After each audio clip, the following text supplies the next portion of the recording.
A to Z news network में आप सभी का इस्तकबाल है। तेलंगाना हुकूमत को ग्रुप 1 तकर्रुरात में सुप्रीम कोर्ट के अहकामात को लाजमी तौर पर नाफिज करना चाहिए।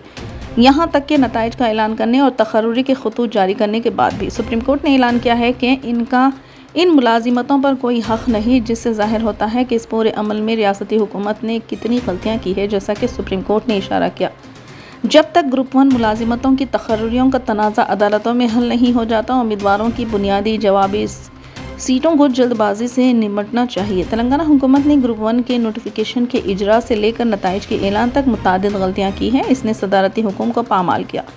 हम इंतबा देते हैं कि अगर हुकूमत ने अदालतों से हतमी फैसला सुनाने से पहले उम्मीदवारों की बुनियादी जवाबी सीटों को ठिकाने लगाया तो हम बेरोजगारों के साथ मिलकर तेलंगाना पब्लिक सर्विस कमीशन को मफलूस कर देंगे। జై తెలంగాణ అందరికీ నమస్కారం। నీళ్లు నిధులు నియామకాల కోసం తెచ్చుకున్నటువంటి మన తెలంగాణ రాష్ట్రంలో ఇప్పుడు కాంగ్రెస్ ప్రభుత్వం వ్యవహరిస్తున్నటువంటి తీరు చూస్తుంటే ఒక్కొక్కరికి కడుపు తరుకుపోయే పరిస్థితి ఉన్నది। ప్రత్యేకించి నియామకాలు గ్రూప్ 1 విషయంలో జరుగుతున్నటువంటి హేరాఫేరీని ప్రజలందరూ కూడా గమనిస్తూ ఉన్నారు। నేను కాంగ్రెస్ ప్రభుత్వాన్ని డిమాండ్ చేస్తూ ఉన్నాను, ముందు మీరు ఇచ్చినటువంటి అపాయింట్మెంట్ లెటర్లు క్యాన్సిల్ చేసి రీఎగ్జామినేషన్ పెట్టండి। నిరుద్యోగులతోని మీరు కొట్లాటకు దిగొద్దు। మేము హెచ్చరిక చేస్తూ ఉన్నాం, ప్రిలిమినరీ పరీక్ష దగ్గర నుంచి మొదలు పెడితే మెయిన్స్ పరీక్ష వరకు కూడా అనేకమైనటువంటి తప్పులు మీరు చేశారు। అనేకమైనటువంటి అంశాలలో ల్యాప్సెస్ ఉన్నాయి। అనేకమైన విషయాలలో మీ లాయర్లే కోర్టులలో ప్రభుత్వం తరఫున కాంట్రడిక్టరీ స్టేట్మెంట్స్ ఇచ్చి ఉన్నారు। ఇవన్నీ అంశాలు కూడా గమనంలోకి పెట్టుకోండి।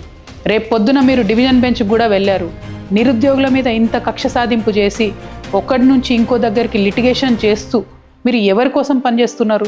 ఈ నిరుద్యోగ యువత భవిష్యత్తుతో మీకు అవసరం లేదా అని చెప్పి నేను రేవంత్ రెడ్డి గారిని ప్రశ్నిస్తూ ఉన్నాను।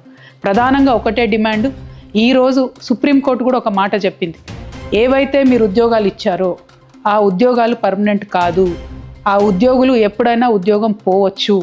డివిజన్ బెంచ్ కానీ సుప్రీంకోర్టు కానీ పరీక్ష మళ్ళీ పెట్టమని చెప్తే మీరు ఇచ్చినటువంటి అపాయింట్మెంట్లు అన్నీ కూడా ఒక జోక్ లాగా తయారవుతాయి।